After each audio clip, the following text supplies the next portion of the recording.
India ने press conference दी थी जिसमें 12 स्टेट्स एंड यूटीज़ में जो है वो एसआईआर की एक्टिविटी शुरू करना है। गोवा भी उनमें एक है। उसी सिलसिले में आज हमने पॉलिटिकल पार्टीज़ की मीटिंग ली थी।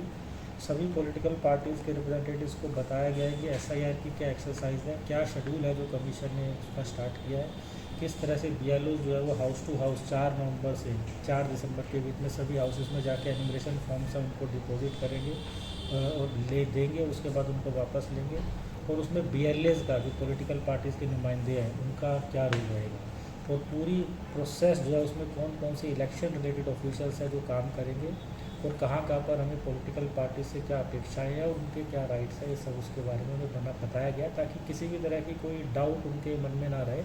And being an important stake holder वो हमें हेल्प करे पूरी इलेक्शन मशीनरी को इस एसआईआर को सक्सेसफुल और टाइम बाउंड पूरा करने।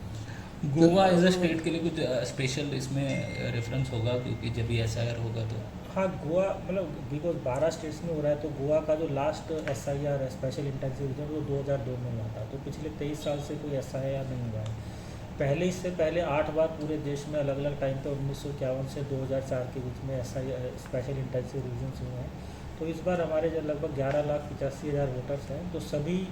वोटर्स जो कल रात 12 बजे तक जिनका नाम इलेक्टोरल रोल में था उन सभी को एनुमरेशन फॉर्म जो है वो 4 नवंबर से डुप्लीकेट में बांटे जाएंगे बीएलओस के थ्रू।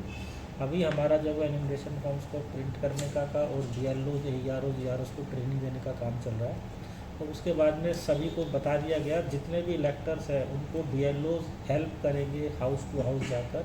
एनुमरेशन फॉर्म्स को भरने में। और इसमें देखा है कि जितनी भी मैक्सिमम मैचिंग हो जाएगी जो इलेक्टर्स हमारे आज रोल में है और अगर वो 2002 के रोल में जो पिछला एसआईआर हुआ था या उनमें से किसी भी पेरेंट्स का नाम पिछले रोल में है तो उसकी मैचिंग वहीं पर घर में बैठकर बीएलओ अपने ऐप से कर देगा, जिसके चलते बाद में उनको किसी भी तरह का डॉक्यूमेंट देने की या किसी भी और पेपर की आवश्यकता ना पड़े। सर ये जो डॉक्यूमेंट्स है ना टोटल 12-13 कुछ डॉक्यूमेंट्स हैं तो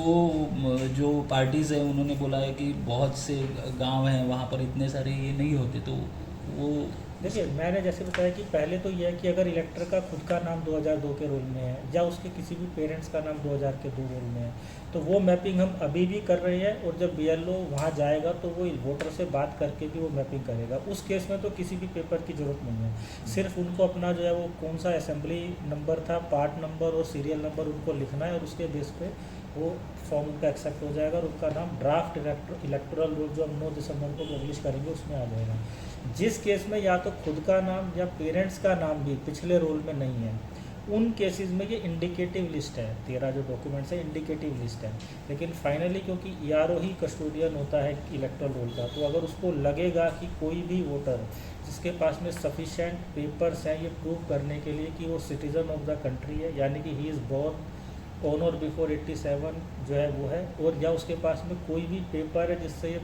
प्रमाणित होता है कि he is a citizen, he is 18 years of age and he is ordinarily residing in that assembly constituency, उसका नाम वो शामिल करेगा। सर सिटीजन ऑफ इंडिया बोला तो नेपाली भी जो थोड़े लोग सिटीजनशिप एक्ट में बड़ा क्लियर है कि जो 1 जुलाई 1987 से पहले जो पैदा हुए हैं उनके पास अगर अपना एज प्रूफ है तो वो सिटीजन है। जो 1 जुलाई 87 से 2004 के बाद में 2 दिसंबर 2004 के बीच में पैदा हुए हैं अगर उनके किसी भी एक पेरेंट्स का प्रूफ है कि जो है वो सिटीजन है तो वो या फिर जो 2004 के बाद हुए हैं तो उसमें दोनों पेरेंट्स के प्रूफ है तो उसमें बड़ा क्लियर है कि कौन सिटीजन है। और वही हमने जो एनुमरेशन फॉर्म है उसके बैक पे हम प्रिंट करके दे रहे हैं कि किस किस के क्या क्या डॉक्यूमेंट्स हैं लगेंगे अगर उनकी मैचिंग नहीं होती है। वैसे हमारा मानना है कि ज़्यादा से ज़्यादा केसेस में या तो इलेक्टर का खुद का नाम या उसके किसी भी एक पेरेंट का नाम जो 2002 के